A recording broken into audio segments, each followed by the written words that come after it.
దేవుని యొక్క ప్రేమ మన లోపలికి వెళ్ళకుండా ఎంతోమంది మనకు అడ్డుగా నిలబడ్డారు. దయచేసి గమనించాలి. ఈ లోకంలో మనము ఒకరిని చూస్తే ఇతడు ఫలానా అనుకుంటాం. అయితే ఆయన లోపల ఇంకొక ఆయన ఉన్నాడు. ఆయన గురించి మనం చెప్పుకోం. దయచేసి వినాలి. మీరు నన్ను చూస్తే ఎవరైనా అంటే రాజశేఖర్ అని అంటారు.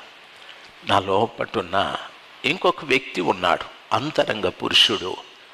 ఆయన గురించి మీకు తెలియదు. మీరు చూస్తే ఈడు చిన్నవాడు కనిపిస్తాడు, ఈయన వెనకలు ఉండేవాడు కనిపించాడు. ఎందుకు కనిపించడంటే ప్రపంచానికి ఇతడే కనిపిస్తాడు. దాని అర్థం ప్రపంచానికి మనలో కనిపించేది ఎవరంటే ఈ శరీరం. ప్రపంచానికి మనలో కనిపించేది శరీరం. ఈ శరీరం ఏం చేస్తుందంటే ఏమేమో కావాలని కోరుకుంటుంది. తప్పేమీ లేదు. ఇల్లు కట్టుకోవాలి,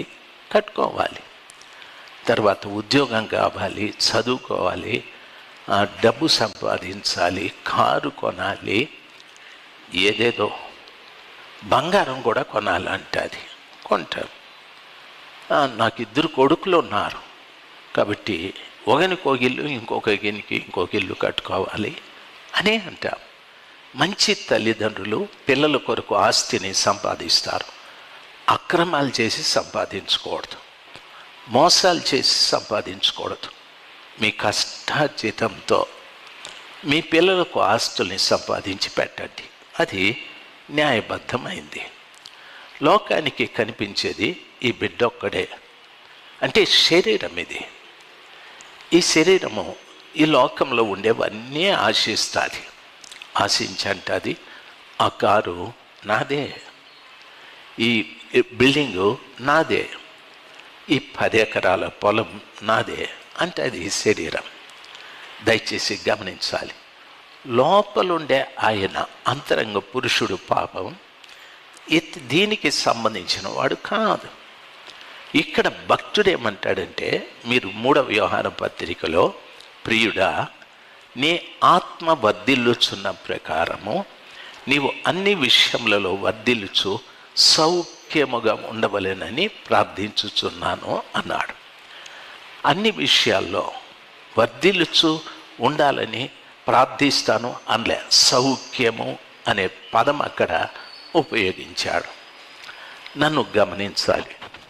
సౌఖ్యము అనే పదం, సౌఖ్యం అంటే అన్నీ ఉన్నప్పుడు మనం ఏమంటామంటే దేవుని కృప వల్ల నేను సౌఖ్యంగా ఉన్నా, నాకేమీ లోటు లేదంట. అయితే భక్తుడు అంటాడు, ప్రియుడా నీవు ఆత్మలో వర్ధిల్లుచున్న ప్రకారము నీవు అన్ని విషయములలో వర్ధిల్లుచు సౌఖ్యముగా ఉండవలెనని ప్రార్థన చేయుచున్నానని చెప్పాడు. ఈ మాట నన్ను బాగా గమనించాలి. ఈ శరీరము అన్నింటినీ కోరుకుంటుంది, అన్నీ సంపాదిస్తుంది. అక్రమం చేసి కాకుండా న్యాయబద్ధంగానే సంపాదిస్తుంది. అయితే సంపాదించి వాటికన్నిటికీ తన పేర్లు పెట్టుకుంటుంది. రాజశేఖర్, నీ పేరేం నాయనా? శశికుమార్ బిల్డింగ్, శశికుమార్ ఎస్టేట్, శశికుమార్ భూమి, శశికుమార్ కారు, ఇవన్నీ కూడాను. అయితే ఒక్కరోజున ఈ బిడ్డ కనిపించాడు. ఆ పదం నేను ఉపయోగించకూడదు. ఈ బిడ్డ కనిపించాడు. నేను ఒక్కరోజున కనిపించను అంటే దాని అర్థం నేను చనిపోతాను. నన్ను బాగా గమనించాలి, నేను చనిపోతాను. ఆ రీతిగా శశికుమార్ పక్కకి వెళ్ళిపోయాడు. ఇప్పుడు లోపటున్న ఈ పురుషుడు, అంతరంగ పురుషుడు ఈయన ఈ భూ సంబంధమైన వాటికి సంబంధించిన వాడు కాదు. ఈయన దేవునికి సంబంధించిన వాడు. వాక్యం సెలవిస్తుంది, ప్రియుడా నీవు ఆత్మలో వర్ధిల్లుచున్న కొలది అన్ని విషయములలో వర్ధిల్లుచు సౌఖ్యముగా ఉండాలని. ఇప్పుడు ఆత్మలో నువ్వు వర్ధిల్లాలి, అంతరంగ పురుషుడు వర్ధిల్లాలి. ఈ లోపటున్న అంతరంగ పురుషుడు వర్ధిల్లటానికి ఆ వ్యక్తికి అవకాశం లేదు. నన్ను బాగా గమనించాలి. చాలామంది ప్రభు దగ్గరికి వస్తూ ఉన్నారు, అంతరంగ పురుషుడు వర్ధిల్లడం లేదు. అంతరంగ పురుషుడు వర్ధిల్లాడు అంటే అతనిలో ప్రభు నిలిచి ఉండాలి. ఆయనలో ప్రభు నిలిచి ఉండాలి. ఆయనలో ప్రభు నిలిచి ఉండాలి అంటే ప్రభు అందులో నిలిచి ఉండటానికి ప్రాముఖ్యంగా ఆయన కోరుకునేది ప్రేమ. ప్రేమ, ఆ ప్రేమ ఈ అంతరంగ పురుషుల్లో లేదు. తన ముందు నిలబడి ఇంతవరకు పనిచేసిన శరీరం అన్నీ సంపాదించి ఇది నాది అది నాది అని ప్రక్కకెళ్ళిపోయాడు. ఇప్పుడు అంతరంగ పురుషుడు దేవుని దగ్గరికి వెళ్ళి నిలబడ్డాడు. ఇతనిలో దేవుడు లేడు, ప్రేమ లేదు. ఇతడు ఎందుకు ఎదగలేదు? శశికుమారు ఉన్నప్పుడు అన్నీ సంపాదించాడు, మందిరానికి వచ్చాడు, బైబిల్ చదివాడు, తర్వాత ప్రార్థన చేశాడు, ఉపవాసం ఉన్నాడు, పరిచర్య చేశాడు, కానుకలు ఇచ్చాడు, అన్నీ చేశాడు. ఇవన్నీ ఏమంటే నిన్ను భక్తి అనేటటువంటి ఆ పదమునకు సంబంధించినటువంటి కార్యక్రమాలు, నాకు భక్తి ఉంది అని నీవు తెలుసుకోవటానికి ఈ కార్యక్రమాలు చేసుకుంటూ ఉన్నావు. అంతరంగ పురుషుడు బలపడాలంటే దయచేసి ప్రభువు నీలో నిలిచి ఉండాలి. నువ్వు బ్రతుకున్నప్పుడే ప్రభువు నీలో నిలిచి ఉండాలి. అయితే ఈ అంతరంగ పురుషుల్లోనికి ప్రభువు రానివ్వకుండా చాలా కార్యాలు అడ్డుగా నిలబడ్డాయి. శశికుమార్ అన్నీ చేస్తున్నాడు, పరిచర్య, ప్రార్థన, ఉపవాస ప్రార్థన, కానుకలు ఇవ్వడము, లేకపోతే అది ఇది పేదలకి దానం చేయడము, అన్నీ అందరూ చూసి అంటారు, బా ఎంత భక్తి ఆ అన్నది ఆ చెల్లిది అంటూ ఉన్నారు. కావలసింది అంతరంగ పురుషుడు వర్ధిల్లాలి. ఇతడు వర్ధిల్లకపోవటానికి గల కారణం ఏమిటంటే శశికుమార్ అన్నీ సంపాదించాడు. శశికుమార్ భక్తికి సంబంధించిన కార్యక్రమాలు అన్నీ చేశాడు. అయితే శశికుమార్ అంతరంగ పురుషుడు ఎదగకపోవటానికి గల కారణం ఇతనిలో కొన్ని జబ్బులు ఉన్నాయి. జబ్బులు అంటే దాని అర్థం కోపం ఉంది, దాని అర్థం విరోధ భావాలు ఉన్నాయి, దాని అర్థం లోబడని తనం ఉంది, దాని అర్థం కపటం ఉంది, యథార్థత లేదు, అబద్ధాలు ఉన్నాయి. ఇవన్నీ కూడా లోపలు ఉండి భక్తిగా తాను చేసేటటువంటి కార్యాల వలన ఇతనులోనికి ప్రభుని రానివ్వకుండా చేస్తూ ఉన్నాయి. ఇతనిలోకి ప్రభు ప్రేమ రానివ్వకుండా చేస్తూ ఉన్నాయి. శశికుమారు ఉన్నంత వరకు అన్ని కార్యాలు చేశాడు, చర్చిలో అన్ని దగ్గర. అయితే ఆయన ప్రక్కకి వెళ్ళిన తరువాత శశికుమార్ అంతరంగ పురుషుడు దేవుని ఎదుట నిలబడినప్పుడు ఏమీ లేనివాడుగా కనిపించాడు. దేవుడు చాలా విచారపడతాడు, దేవుడు చాలా దుఃఖపడతాడు. ప్రియులరా గమనించాలి, నేను శశికుమార్ సంపాదించినవన్నీ తాను ప్రక్కకెళ్ళిన తరువాత ఎవరు దాన్ని అనుభవిస్తారో తెలియదు, ఎవరి చేతిలోకి అది వెళ్తాదో తెలియదు, ఎవరు దాన్ని ఎలాగా అనుభవిస్తారో తెలియదు.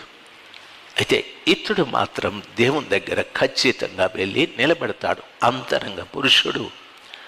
ఆ విషయాన్ని యోహాను గారు చెప్తాడు. తాను ఆత్మీయంగా వర్ధిల్లడం ప్రారంభిస్తే, నన్ను గమనించాలి, అక్కడ నీ ఆత్మ వర్ధిల్లుచున్న ప్రకారం, ఆ పదం నేను మర్చిపోయా, నీ ఆత్మ వర్ధిల్లుచున్న ప్రకారం. శశికుమార్ భూములు సంపాదించాడు, ఇండ్లు కట్టాడు, కారులు కొన్నాడు, ఊర్లో పెద్ద పేరు, చర్చిలో పెద్ద పేరు. అయితే ఆయన ప్రక్కకి వెళ్ళిపోయాడు. అంతరంగ పురుషుడు ఆత్మ వర్ధిల్లలేదు. ఆత్మ వర్ధిల్లలేదు.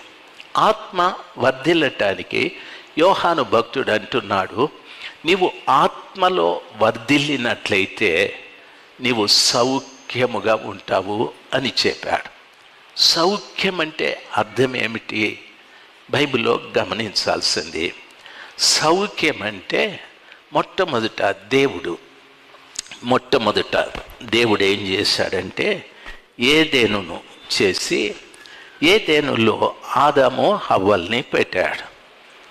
ఆదాము హవ్వల్ని పెట్టి ప్రతిరోజు కూడా ఈడు ఆదాము ఆగరా, ఈడు అవ్వమ్మ ఇద్దరు ఏదెనులో ఉన్నారు, కదలనరా, ఇద్దరు ఏదెనులో ఉన్నారు, మాట్లాడుకోండ్రా, ఇద్దరు ఏదెనులో ఉన్నారు. చల్లపూట దేవుడు వచ్చి వీళ్ళతో మాట్లాడేవాడు. బాగా గమనించాలి. చల్లపూట వీరిద్దరు ఎట్లున్నారంటే దేవుణ్ణి చూస్తూ ఉన్నారు, దేవునితో మాట్లాడుతూ ఉన్నారు, దేవుడు కూడా వాళ్ళని చూస్తూ ఉన్నారు. ఇప్పుడు మనం దేవుణ్ణి చూడలేం. మోషే అడిగినాడు, నేను నిన్ను చూడాలని. లేదు మోషే, నువ్వు నన్ను చూడలేవు, ఆ బండ వెనక నుండి నేను అటు ప్రక్కకి వెళ్తాను, అప్పుడు నా వెనక భాగాన్ని చూడమని చెప్పాడు. దేవుణ్ణి ఎవరు చూడలేరు, చూస్తే బూడిదైపోతాం. ఆయన 1000 సూర్యకాంతుల కాంతి కలిగినటువంటి వాడు, చూడలేం. అయితే ఏదెనులో ఆదాము హవ్వలతో ఎప్పుడు మాట్లాడటానికి చల్లపూట వచ్చేవాడు. ఏదెను అంటే సౌఖ్యము అని అర్థం. ఏదేనంటే సౌఖ్యమని అర్థం. భక్తుడు అంటాడు, నీవు ఆత్మలో వర్ధిల్లుచున్న కొలది అన్ని విషయములలో వర్ధిల్లుచు సౌఖ్యముగా. ఆత్మలో ఒక వ్యక్తి అభివృద్ధి చెందితే ఆ వ్యక్తి ఏమవుతాడో తెలుసా? నెమ్మదిగా సౌఖ్యము దగ్గరికి వెళ్ళిపోతాడు. సౌఖ్యం అంటే ఏదేనంటే దేవుడు ఆదాము హవ్వలు కలిసి ఉన్నటువంటి ఓ చక్కటి సహవాసం. ఇప్పుడు దేవుడు ఈ అంతరంగ పురుషునితో సౌఖ్యంతో ఇతడు కలుసుకుంటాడు. ఆదాము హవ్వలు వీళ్ళు తప్పు చేశారు. తప్పు చేసిన కారణాన వీళ్ళిద్దరూ సౌఖ్యంలో నుండి శాపంలోకి వెళ్ళిపోయారు. ఏదేను నుండి బయటికి వెళ్ళిపోయారు.